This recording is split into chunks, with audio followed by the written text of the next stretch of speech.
A saxophone fingering chart is an essential tool when you're learning saxophone, even if you're an advanced player.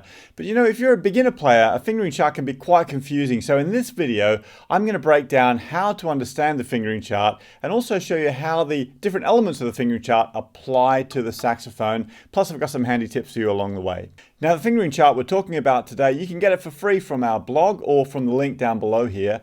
This is the same fingering chart that our thousands of sax school students use every single day in their practice. I use it in my practice as well. So go grab it for free and print it out, pop it up on your wall in your music room or stick it on your music stand. So you've got it there as a reference tool and it'll really help you to learn faster.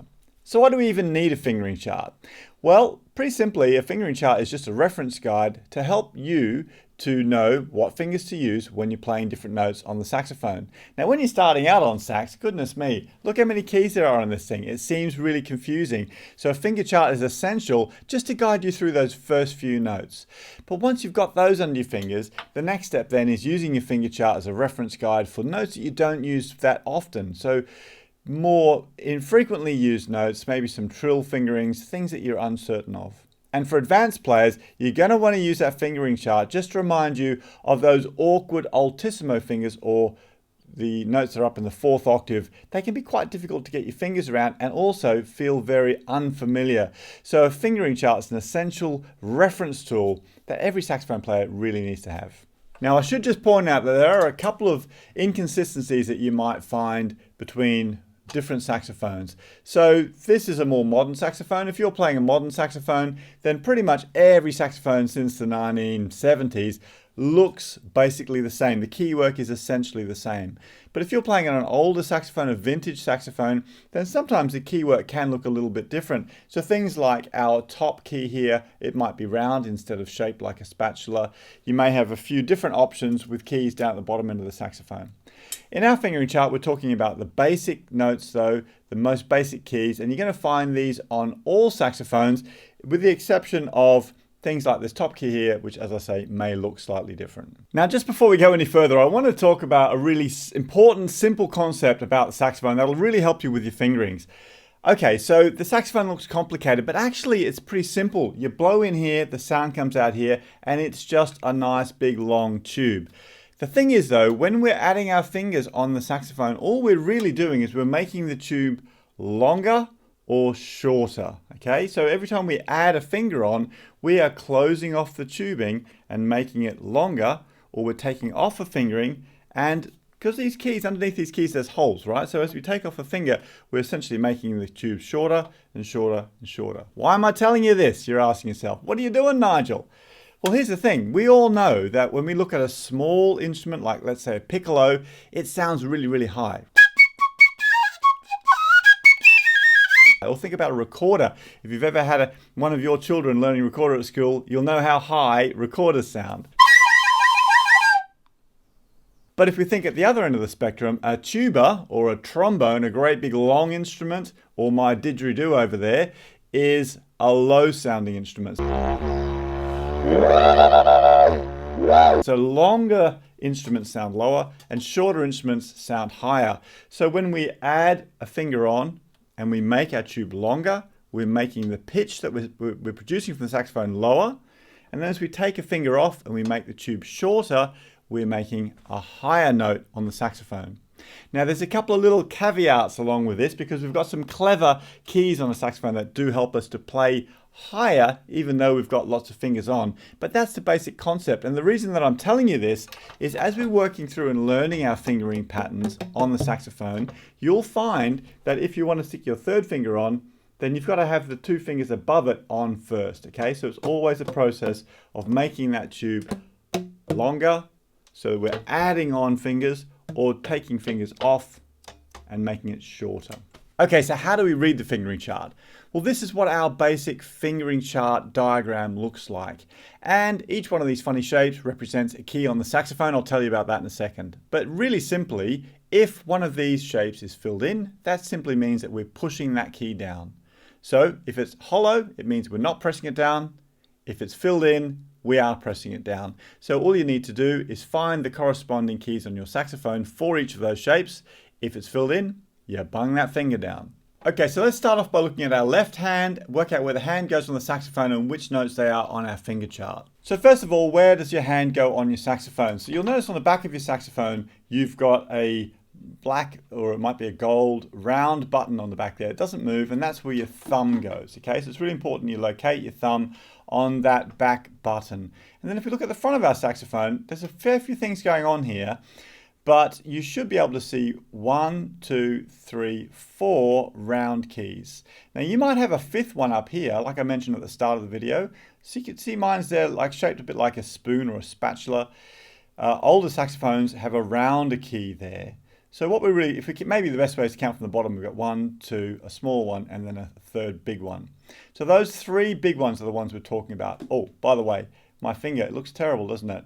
I caught it in the kitchen cupboard. Would you believe that? What a stupid thing to do for a saxophone player. Okay, so we're talking about 1, 2, 3 fingers. So that's the index finger, the second finger, and your ring finger of your left hand.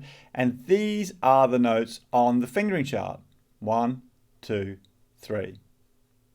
Now there's quite a lot of other stuff going on here with your left hand, but we'll get to that a bit later on. Okay, so let's look at the first 3 notes we really need to be learning with our right hand and how we can find them on our sax and our fingering chart. So you'll notice on the back of your saxophone a hook, and that's where your right thumb goes underneath, and that just helps to locate your saxophone. Now, you don't ever need to use any weight with that. All we're doing is it's just kind of like a guide so you know where your hand has to go, because your neck strap does all the heavy lifting. On the front of the saxophone for the right hand, it's a bit simpler because every single saxophone is just going to have 1, 2, 3 round keys. There's other gubbins up here. We're going to talk about that later on. But for now, your index finger goes on here, second finger goes on there, third finger or ring finger of your right hand goes here. And this is where you can find them in the fingering chart. Okay, 1, 2, 3. Hey, if you're new to sax, you've just learned 6 notes, and you can do all sorts of fun stuff with those first 6 notes. In fact, if you are new to saxophone, make sure you grab my free beginner toolkit lesson bundle, or if you're a Sax School member, check out the Quick Start Getting Started on Saxophone course, which will show you how you can make some great melodies with those 6 notes too. So have some fun with them. See what you can come up with.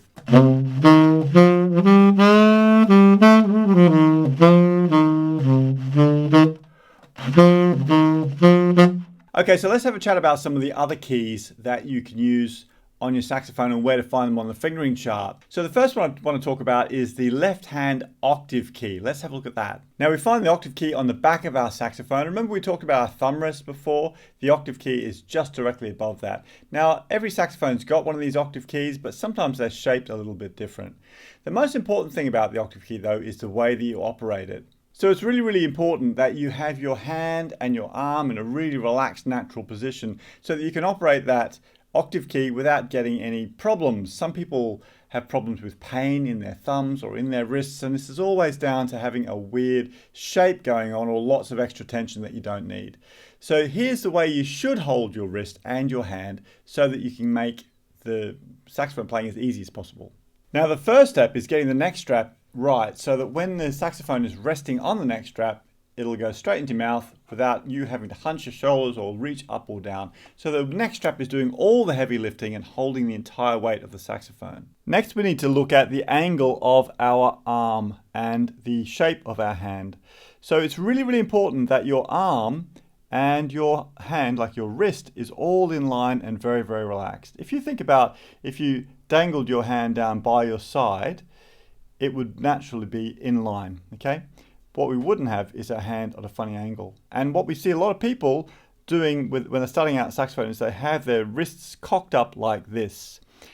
I don't know why really, because it adds loads of extra tension in here and it actually also makes it quite difficult to reach some of the keys. If you bring that down and you have your wrist and your hand in line, then it's all very, very relaxed and you're actually giving your fingers the best opportunity for moving quickly and efficiently, and you're going to avoid any sort of pain. The other thing is, when you have your thumb on that button at the back of the saxophone, the heel of your thumb should be on the button, so the tip of your thumb can operate the octave key. So again, that movement is really small. We're not going like this every time we press the octave key. We're just moving the tip of the thumb to make that movement as small and efficient as possible. So just doing those three things: keeping your hand and your wrist in line, having a nice relaxed C shape with your hand, and using just the tip of your thumb to operate the octave key is going to make a massive difference to how efficiently and pain-free you can play the saxophone. Oh, hey, a good tip about that too is grab a mirror and stick it in your music room so you can watch your hand and your arms and your fingers and your body while you're practicing, just to make sure that there isn't any tension in your wrist or a weird angle or you're lifting your fingers off too high. There's loads of stuff like this that'll happen that you won't be able to see unless you check it in the mirror, and you get to see if your hair looks good too. Okay, let's talk about the other keys that we operate with our left hand. So as well as our first three fingers and our octave key on the back, we've also got this set of keys here, which we call our palm keys. This is where we find this on the fingering chart. Now these are called palm keys because we operate them with the palm of our left hand, okay? So with our thumb on the button at the back, we operate these by pushing in. Can you see me pushing in sideways there? So all three are operated by the palm. The reason we do it this way is you can have your fingers on top of where the pearls are for the 1, 2, 3 keys, but you can also reach all of those palm keys. So again, this is about being super efficient and not having to move our hand around to engage any of the keys, but we can keep our hand basically in the one position and operate all of those different options. Now there's one more bundle of keys that we operate with our left hand, and that's our pinky keys down here. Let's take a look at those. So you can see here those pinky keys, and this is where they are on our fingering chart. Now sometimes I have students in sax school that say to me, Nigel, I really struggle to reach these keys, particularly that bottom one there, which is for low B flat. Now, often that problem will be caused by what we talked about a second ago, which is the angle of your wrist. If you've got your wrist angled up like this, it's almost impossible to reach those low notes. Look, I've been playing saxophone forever and I still can't reach those if I have my wrist up. But if you have your hand relaxed and your wrist in a natural position, then everybody, even the smallest of people, can reach those low keys. So if you're struggling to reach these keys, have a look at the wrist angle and see if that might be the problem. Now those right hand pinky keys actually tie in with the left hand pinky keys too. So let's have a quick look at those. So you can see on my left hand, when I've got my thumb under the hook and my fingers on the first 1, 2, 3 keys, down below here on my pinky, I've got two options, that one and this one. Same thing here, right? If you've got your wrist in a weird position, you'll struggle to reach those bottom ones. But if your wrist is more natural and relaxed, then it's more easy to reach them. So have a look at your wrist just to make sure. And actually, you don't want to have any weird angles there because you can get a lot of tension in this wrist. So it's important to be relaxed. Now we've got some other keys that we operate with our right hand as well. So I just want to show you where they are on the fingering chart and where you can find them on your saxophone. So up here, you'll notice I've got 1, 2, 3 of these long silver keys. Now, some saxophones, older saxophones, they might be a slightly different shape, but you're going to always find 3 keys here. And we operate these using our index finger of our right hand, just by pushing them in like this. Well, we've covered a lot of keys here and pretty much all the keys that we use on our fingering chart. Now, there might be some extra keys on your saxophone, depending on how new your saxophone is, that we haven't got on our fingering chart. But I wanted to keep the fingering chart down to the basics that you're going to use the most often. But just a quick overview, you'll notice on my saxophone, for example, I've got a couple of extra keys down here. So this is an extra key for F sharp and for high F sharp. You may or may not have those. It depends on how old your saxophone is. And some really new saxophones have also got an extra key for high G. But all the ones that we've talked about today are the most important ones, the ones that you're going to use most frequently. Now, if you're an advanced player, then you'll be interested in our altissimo fingerings that are also included on the PDF. Remember, the link is at the bottom of the video here, or you can grab it over on our blog at saxschoolonline.com. The altissimo fingerings, they show you how to play the notes right up the top of the saxophone in the 4th octave. Altissimo notes are a bit more tricky, and also depending on your saxophone, you may find that one fingering works better than another. So for some of the notes, I've included a couple of different options. So have some fun experimenting with that and let me know which ones work best for you.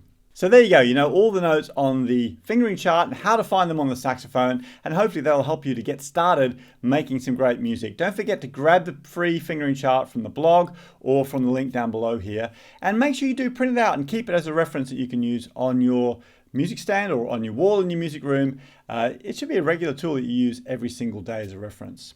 If you want more tips with these sorts of things, then go see what we're doing over at Sax School. There's just thousands of students who are using our lessons every single day to make great progress. And I'm talking about players who are out gigging and making albums, right down to people who are just starting their journey on saxophone or coming back to saxophone after a really long break. There's also a bunch of free resources on our website that will help you if you're a beginner saxophone, like our Saxophone Toolkit, which has got an excellent quick start guide that'll get you playing in absolutely no time at all.